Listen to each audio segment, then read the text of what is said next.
speaking of the Warner Brothers deal that we did our YouTube exclusive video on, it looks like the plot has thickened.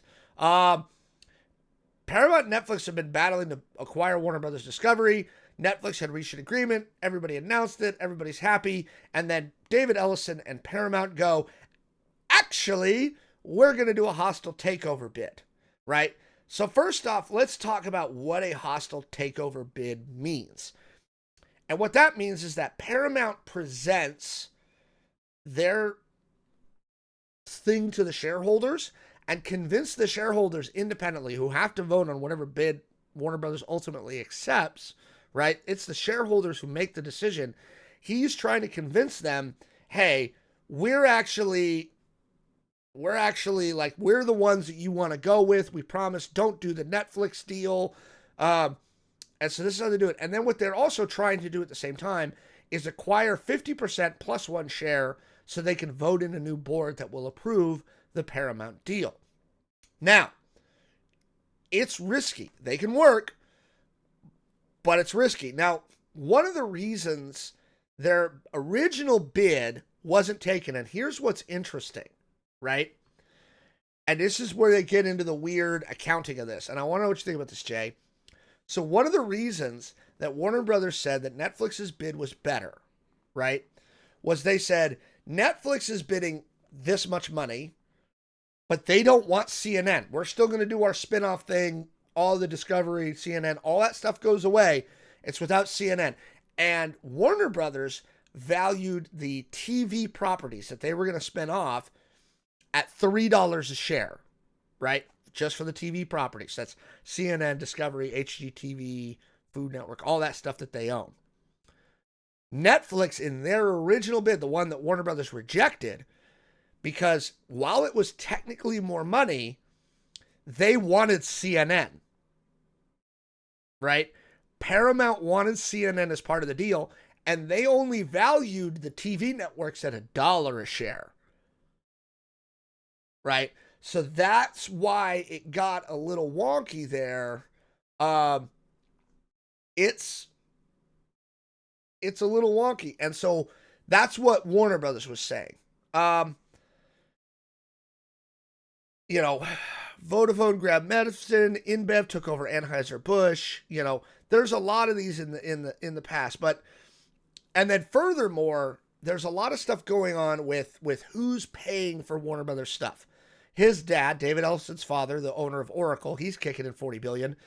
Jared Kushner, Trump's son-in-law, is also kicking in, I think, $1 or $2 billion, right? The sovereign funds from Saudi Arabia, Qatar, and one other are also kicking in a few billion for non-voting stock. What's your overall feeling on this as we're watching this hostile takeover bid go? What's your feeling on it? Yeah. I mean, look, at the end of the day, like, it might seem shady, or it might seem like, I don't know, scummy, but like, that is just business. I think it's gonna go through, because like, at the end of the day, like, Do you think Paramount's gonna get it? I think Paramount's gonna get it, because when you start dangling money in front of shareholders, because a lot of times shareholders, like, they're not all of them are like in it for the culture or whatever. They're not nerds or anything like that. Like, they are in there to make money on their investment. So if you dangle cold hard cash in front of them, they're probably going to take it. So yeah. I'm hoping, because again, their argument is, look, Paramount's valuing the TV networks at $1 a share. We're valuing them at $3. That's a significant change. Especially with who Ellison's got in bed with him. Jared Kushner, the sovereign wealth funds, all these guys. I really don't want Paramount. And here's the thing. Again, we talked about this in another video. Kind of the weird stuff that Paramount was doing with CBS News, where he installed Bari Weiss as the editor-in-chief. We've gone over this a couple of times. I'm genuinely afraid of giving David Ellison more control over more media. Now, the counter argument to that is he hasn't taken the Daily Show off the air, right? David Ellison owns the Daily Show, right? And by the way, John made a dig at Paramount the other day, right? They own Comedy Central, right? He could have the Daily Show removed, right? I think that we can get it. That actually might be a good idea for a separate topic, but I don't want him having CNN and CBS News. That bugs me.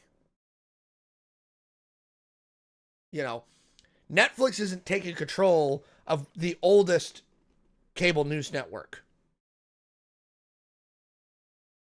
You know, yeah, it's getting interesting. It's getting really interesting. Yeah. And again, like if you look at the stock for Warner Brothers, right? Like all stocks go up and down, yeah. But if you bought in at when Warner Brothers was doing really, really well as like a major, like if you become a major shareholder at that point, and then at the beginning of the year, like it was really slumping, you're probably ready to get out. You're like, I want out of this investment. Again, unless you, I don't know, you're in it for control of the company or you really like Warner Brothers or something. I don't really know, but I do, and I don't like it, but I do feel like Paramount is going to get the bid. Or not the bid, but they're going to get the hostile takeover. Yeah. Somebody's saying, when Netflix killed Blockbuster, I couldn't have seen this coming. The funny thing is Blockbuster had the opportunity to buy Netflix. That's one of those classic like business stuff stories, and it's true. Blockbuster was given the opportunity to buy Netflix. Netflix was like, yeah, buy us. Let's merge. Let's go. And Blockbuster declined. Blockbuster was like, nah, we're fine. We don't need this Netflix thing.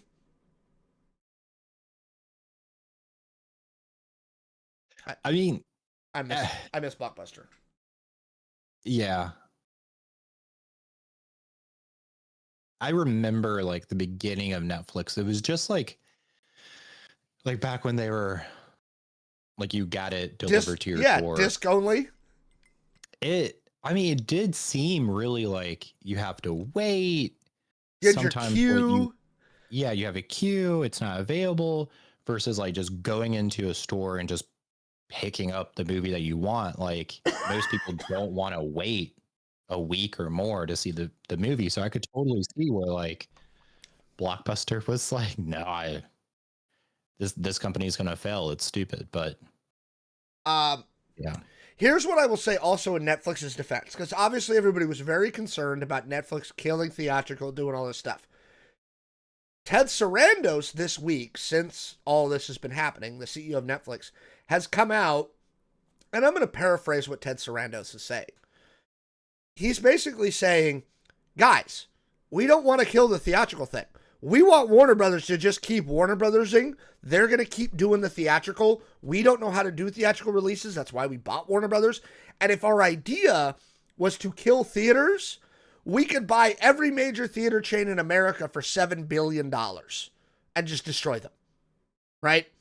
We're spending $82 billion on Warner Brothers. We are not buying Warner Brothers for $82 billion to rip it to pieces. That doesn't make any sense to us.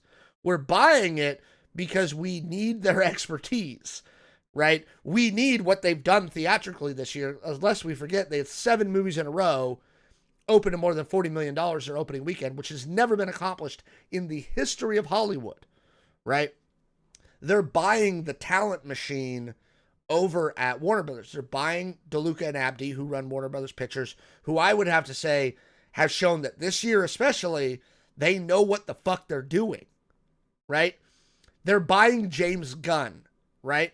Who, thus far, his shepherding of the DC properties and DC studios has been good, right? We're going to talk about Supergirl later. Again, so Sarandos is saying all the right things. No, guys, don't worry. Netflix is not buying this to rip it to shreds and subsume HBO. No, we want HBO because it's premier television to continue doing HBO. But we want the option to be able to go, and now, we can move those to Netflix after they're done on HBO. We want the properties. We want Harry Potter. We want these things, and we don't want to stop it. We want them to just keep going. Right? Which I can understand. Like, if Sarandos is telling the truth, I like it. And again, it seems better than the Paramount deal to me. Like, first off, do you buy what Sarandos is saying? Like, hey, look, we're not spending $82 billion on this to screw it up. That's not what we're doing. This is a lot of money. So do you believe what he's selling? 100%. Yeah. Because like, it's what I would do. Like even if you're against movie theaters, you can still appreciate the value it adds, like the money it brings in. So like it adds to the Netflix portfolio if you just like let Warner Brothers do its thing, but then also like get the talent, like you said, from Warner Brothers to help you with your sometimes very shaky Netflix movies. But then also you can get that talent to help you get these movies in the theater if you want to. And I say that even though they're against the theater whole side of things, because I think they're feeling the sting and the burn from K-pop Demon Hunters not being eligible for some of the awards because it was not released in theaters the right way. first. Yeah. Right. So it's a win. Like, it makes sense. You're not going to buy Warner Brothers and then just kill the movie industry altogether. Like, you're going to buy it to expand what you're doing. Yeah, because he could buy AMC for $1.5 billion. If you wanted to buy AMC, the largest theater chain, and just destroy it, it would only cost Netflix about $1.5 billion. That'd be it. You know what I mean? Yeah. And again, AMC is weirdly undervalued. I'm tempted to buy a bunch of AMC stock. They're weirdly undervalued in my opinion. It's so yeah, I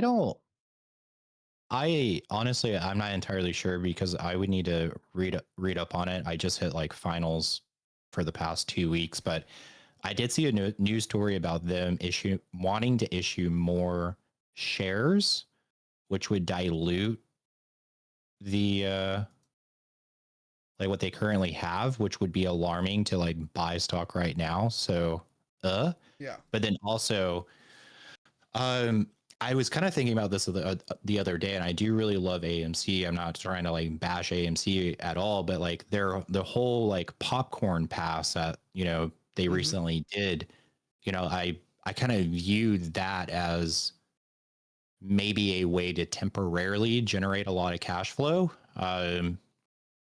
which is not necessarily a bad thing. But I've been looking at like the price of AMC. So like, for instance, right now it's at 216. If you look at like 6 months ago, it peaked at like 344. So it's very tempting to go in here and buy a few $1,000s worth of AMC stock and then hope that it goes back up to $3 and sell. But there's some reason for some pause there, but that's a different topic. Let us go back to the Netflix. Let's go back to Netflix. Yeah, again, I think this is going to be really interesting to watch. I'm excited to see what happens. And again, I'm currently in the camp again. Originally, you and I, and we've talked about this in multiple videos, best case scenario is Warner Brothers doesn't sell, they stay independent. I was rooting for Apple to kind of swoop in at the last minute and make a bid because they've done a lot of good work with Apple, like F1, Shrinking is a Warner Brothers production. Like, there's a lot of good shit that they've done with Warner Brothers that I was hoping that Apple would come in there. And I think Apple needs a studio. I think they do. Yeah. But again, if it comes down to Netflix or Paramount, I'm sorry, I gotta say I'm on the Netflix side. So, anyway, let us know what you think down in the comments below. Are you rooting for Netflix or are you rooting for Paramount? Let us know.